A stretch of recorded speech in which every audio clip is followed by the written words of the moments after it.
Asinibingelele sinamukele ngaphansi kwe-YouTube channel uZiba lukaZulu. Kwisifundo sethu sanamhlanje sizobheka uphawu esilithola uma ngabe sihluza isakhiwo sangaphandle senkondlo okuyimpindo. Sizokhumbula ukuthi uma ngabe sikhuluma ngesakhiwo sangaphandle senkondlo, sikhuluma ngesakhiwo esiveza izimpawu zenkondlo eyisobala okwazi ukuyibona ungakayifundi inkondlo. Okusho ukuthi-ke nayo-ke impindo esizobe siyibheka namhlanje ingaphansi kwesakhiwo sangaphandle senkondlo. Okusho ukuthi sifanele ukwazi ukuyibona singakayifundi inkondlo. Ake sihambe-ke sibheke ukuthi impindwa yona iyini.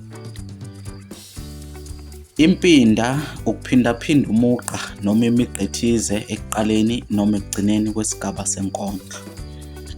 Uma ngabe sikhuluma ngempindwa-ke sikhuluma ngokuphindaphindeka kwemigqa noma komugqa enkondlweni. Lowo mugqa oloku uphindaphindeka ey'gabeni zenkondlo siwubizwa impinda.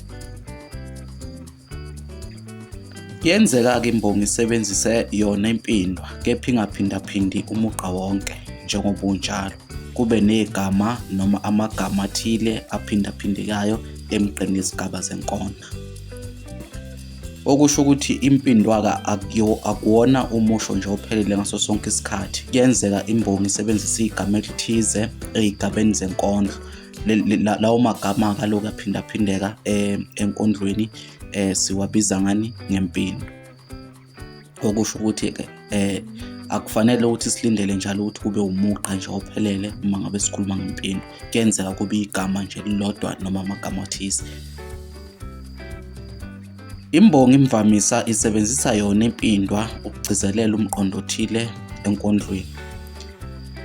Njengoba sisho-ke uma ngabe mhlambe sifuna ukuphendula lo mbuzo othi kungani imbongi isebenzisa impindwa enkondlweni, nansi-ke i-answer.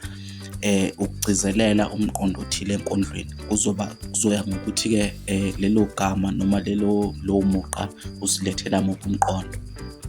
Okusho ukuthi lowo mqondo-ke imbongi sizama ukuwugcizelela uma ngabe ilokhu isebenzisa impindo.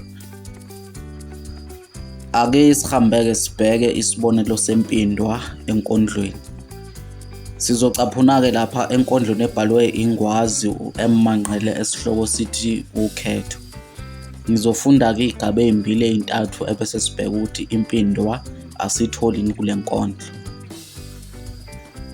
Isihloko senkondlo-ke sithi ukhetho. Isigaba sokuqala. Khetho luni lolu?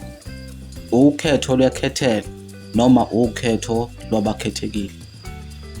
Isigaba sesibili. Khetho luni lolu? Ukhetho lwabakhulu noma ukhetho lwamakhono. Isigaba sesithathu. Awungikhothe ubhici, sonke sikhungathekile. Khetho luni lolu? Ebese inkondlo-ke iyaqhubeka. Uma ubheka kuleya nkondlo ngaphandle kokuthi uzuyifunde, ngaphandle kokuthi uzuyihluze, uyakwazi ukubona lapho ukuthi ukhona ulayini noma umugqa oloku uphindaphindeka kuleyo nkondlo. Uma usuyifundisisa leya nkondlo uyabona ukuthi lo musho othi khetho luni lolu kuleya nkondlo uloku uphindaphindeka. Ngakho laphana sinayo impindwa kuleya nkondlo okuwumusho othi khetho luni lolu. Umbukiso wethu namhlanje sizowubamba khona lapha. Asiphinde siqhamuke ukuthi subscribe ngaphansi kwe-YouTube channel. Usho ukuphawula kwakho lapha kuma-comment, uphinde ulike nevideo yethu namhlanje. Kuze kube ngokuzayo siyavalelisa.